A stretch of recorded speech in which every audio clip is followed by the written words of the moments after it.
wafdi ka socday dowladda Ciraaq oo shalay soo gaaray magaalada Muqdisho ayaa maanta kormeer ku tagay dhismayaal ay leeyihiin wasaaradaha xukuumadda federaalka Soomaaliya kuwaas oo qaarkood dayactir lagu wado qaar kalena uu burbur lixaad la ka muuqanayo faafahinta warkaasi waxa inoo haysaa wariyaheena Ilhaan Cabdisalaam Barre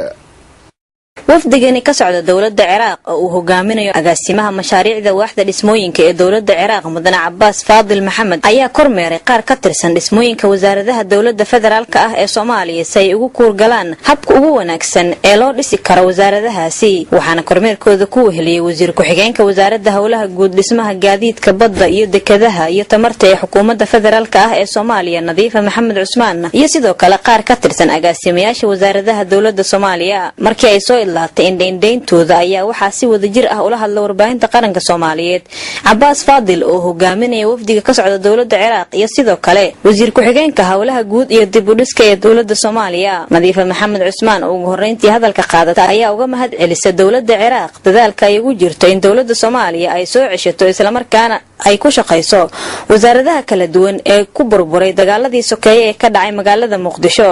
waxayna ugu baaqday dawladaha kale ee caalamka inay iyana dhankooda ka taageeraan Soomaaliya sidii ay cagaheeda isugu taagi lahayd anoo ku hadlay magaca dawladda federaalka jamhuuriyadda Soomaaliya ahna wakiilna ka ah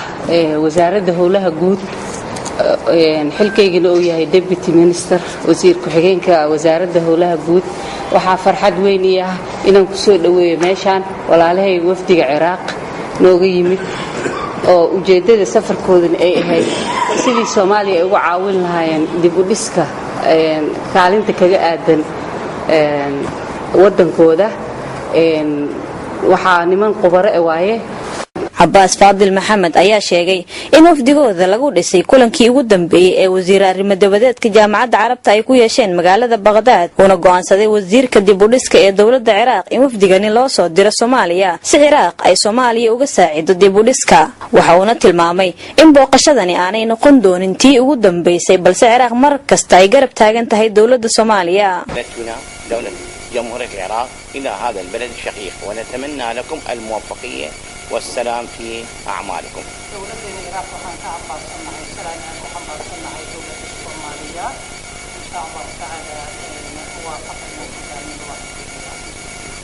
تشكل هذا الوفد على ضوء مؤتمر القمة الذي انعقد في العام الماضي سنة 2012.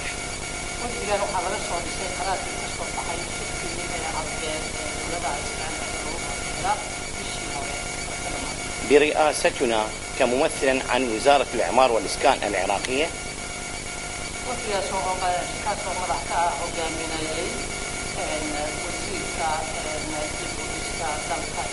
ولكوني ممثلا عن معالي وزير الإعمار والإسكان المسؤول عن هذا الملف wafdiga ka socda dawladda Ciraaq isla markaana ujeedkoodu yahay sidii ay Soomaaliya uga la qayb qaadan lahaayeen dib